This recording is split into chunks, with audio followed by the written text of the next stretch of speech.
ಡೈನೋಸರಸ್ಗಳು ಯಾರೂ ನೋಡಿಲ್ಲ. ಅವು ಬದುಕಿದ್ದಾಗ ಕ್ಯಾಮ್ರಾ ಕೂಡ ಇರಲಿಲ್ಲ.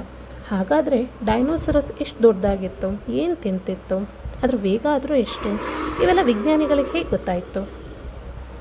ಒಂದು ಎಲುಬಿನಿಂದ ಇಷ್ಟೆಲ್ಲ ಮಾಹಿತಿ ಸಿಗುತ್ತಾ? ಇದರ ರಹಸ್ಯ ಆದರೂ ಏನು? ನಮಸ್ಕಾರ ಸ್ನೇಹಿತರೆ, ಕನ್ನಡದಲ್ಲಿ ಕಲಿಯೋಣ ಚಾನಲ್ಗೆ ಸ್ವಾಗತ. ಸುಮಾರು 6 ಕೋಟಿ ವರ್ಷಗಳ ಹಿಂದೆ ಡೈನೋಸರಸ್ ಭೂಮಿಯಿಂದ ನಾಶ ಆಗುತ್ತೆ. ಆದರೆ ಮನುಷ್ಯರು ಭೂಮಿಗೆ ಬಂದಿದ್ದು ಕೆಲವು ಲಕ್ಷ ವರ್ಷಗಳ ಹಿಂದೆ ಮಾತ್ರ. ಅಂದರೆ ಮನುಷ್ಯರು ಮತ್ತು ಡೈನೋಸರಸ್ಸು ಒಂದೇ ಕಾಲದಲ್ಲಿ ಇರಲಿಲ್ಲ. ಹಾಗಾದರೆ ನಮಗೆ ಡೈನೋಸರಸ್ ಬಗ್ಗೆ ಗೊತ್ತಾಗಿದ್ದಾದರೂ ಹೇಗೆ? ಇದರ ಉತ್ತರ ಪಳೆಯುಳಿಕೆಗಳು, ಅಂದರೆ ಫಾಸಿಲ್ಸ್. ಒಂದು ಡೈನೋಸರಸ್ ಸತ್ತ ನಂತರ ಅದರ ದೇಹ ಮಣ್ಣಿನೊಳಗೆ ಹೂತೋಗುತ್ತೆ. ಲಕ್ಷಾಂತರ ವರ್ಷಗಳಾದ ಮೇಲೆ ಅದರ ಎಲುಬುಗಳು ಕಲ್ಲಿನಂತಾಗುತ್ತೆ. ಇವುಗಳನ್ನ ಪಳೆಯುಳಿಕೆ ಅಂತ ಕರಿತೀವಿ.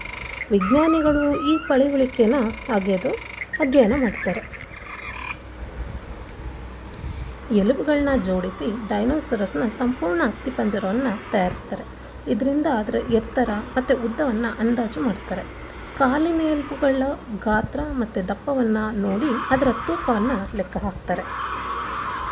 ಹಲ್ಲುಗಳನ್ನು ನೋಡಿ ಅದು ಮಾಂಸಾಹಾರಿನ ಅಥವಾ ಸಸ್ಯಾಹಾರಿನ ಅಂತ ತಿಳ್ಕೊಳ್ತಾರೆ. ಚೂಪಾದ ಹಲ್ಲುಗಳಿದ್ದರೆ ಅದು ಮಾಂಸಾಹಾರಿ, ಅಗಲವಾದ ಮತ್ತು ಸಮತಟ್ಟಾದ ಹಲ್ಲುಗಳಿದ್ದರೆ ಅದು ಸಸ್ಯಾಹಾರಿ.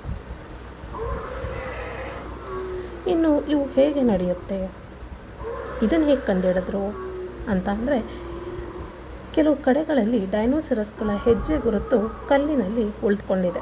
ಈ ಗುರುತುಗಳನ್ನ ಅಧ್ಯಯನ ಮಾಡಿ ಅವು 2 ಕಾಲಿನಲ್ಲಿ ನಡೆಯುತ್ತಾ ಅಥವಾ 4 ಕಾಲಿನಲ್ಲಿ ನಡೆಯುತ್ತಾ ಅಂತ ತಿಳಿದುಕೊಡ್ತಾರೆ.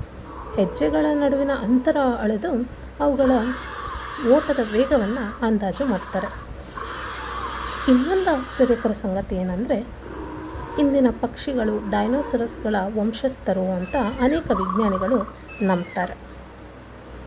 ಸ್ನೇಹಿತರೆ, ಹೀಗಾಗಿ ಡೈನೋಸರಸ್ಗಳನ್ನ ಯಾರು ನೋಡ್ದಿದ್ರೂ ಅವು ಬಿಟ್ಟೋದ ಪಳೆಯುಳಿಕೆಗಳ ಇಂದು ಅವುಗಳ ಕಥೆಯನ್ನು ನಮಗೆ ಹೇಳ್ತವೆ. ಈ ಮಾಹಿತಿ ನಿಮಗೆ ಇಷ್ಟ ಆಗಿದ್ದರೆ ವಿಡಿಯೋಗೆ ಲೈಕ್ ಮಾಡಿ, ಶೇರ್ ಮಾಡಿ ಮತ್ತು ಇನ್ನಷ್ಟು ಇಂತಹ ಕುತೂಹಲಕಾರಿ ವಿಷಯಗಳಿಗಾಗಿ ಸಬ್ಸ್ಕ್ರೈಬ್ ಮಾಡಿ. ಧನ್ಯವಾದಗಳು.